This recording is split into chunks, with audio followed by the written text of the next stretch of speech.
Hi friends, எல்லாம் எப்படி இருக்கீங்க? நீங்கள் நல்லா இருக்க ஆண்டவனை பிரார்த்திக்கிறேன்.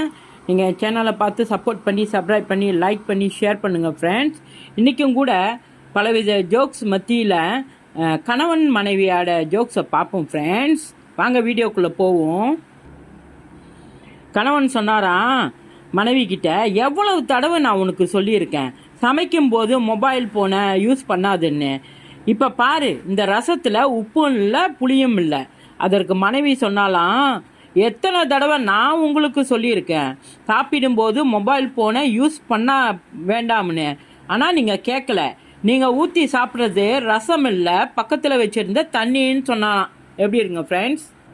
பிறகு ஒரு மனைவி கணவன்கிட்ட சொன்னாலாம், என்னங்க நாளைக்கு நம்ம கல்யாண நாள், இதுவரைக்கும் நான் பார்க்காத இடத்துக்கு என்னை கூட்டிகிட்டு போங்கன்னு சொன்னாலாம். அது கணவன் சொன்னானா, சரி வா செல்லம், நம்ம வீட்டு சமையல் அறைய உனக்கு காட்டுறேன்னு சொன்னானா. எப்படி இருக்குங்க ஃப்ரெண்ட்ஸ்?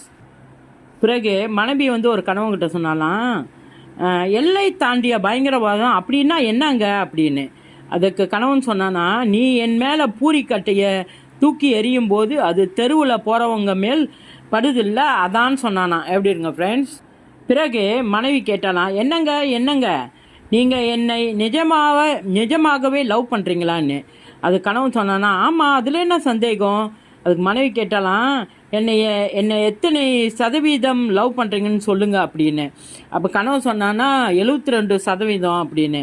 அதென்ன 72%? மீதி எங்கன்னு? மீதி 28% கேளிக்கை வரி, அதனால தான் சொன்னானா. எப்படி இருங்க ஃப்ரெண்ட்ஸ்? பிறகு கணவன் சொன்னானா மனைவி கிட்ட, இது என்னடி பெட்ஷீட் கணத்தில் புடவையை எடுத்து இருக்க? அதுக்கு மனைவி சொன்னா, கட்டிக்க போகிறது நான் தானே. அது கணவன் சொன்னானா, துவைக்கிறவனுக்கு தான் கஷ்டம் தெரியும்னு சொன்னானா. எப்படி இருங்க ஃப்ரெண்ட்ஸ்? ரொம்ப நன்றி ஃப்ரெண்ட்ஸ்.